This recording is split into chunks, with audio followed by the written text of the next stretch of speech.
আপনি কি জানেন এই পৃথিবীতে কে জান্নাত তৈরি করেছিল?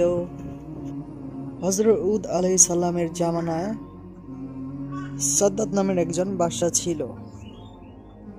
একদিন হুদ আলাইহিস সালাম সাজ্জাদকে ঈমান নিয়ে আসার কথা বললেন। সে জিজ্ঞাসা করল, ঈমান আনলে তার কি উপকার হবে?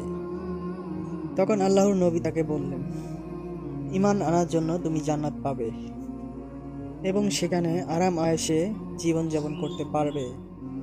সাদ্দাত বলল, দরকার নেই আমার আল্লাহর জান্নাতের, আমি নিজে জান্নাত তৈরি করে নেব। তারপর সে সাদা, সোনা, রূপা, হীরা দিয়ে একটি বিশাল বড় জান্নাত নির্মাণ করল, যার মধ্যে সোনার ইটের 12,000 কক্ষ ছিল। যেই সেই জান্নাত তৈরি হয়ে গেল, সে তার জান্নাত দেখার জন্য যাচ্ছিল।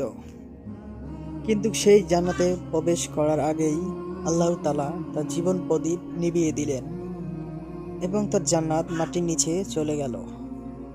500 বছর ধরে তৈরি সাদ্দাতের জান্নাত দেখতে পর্যন্ত পারল না।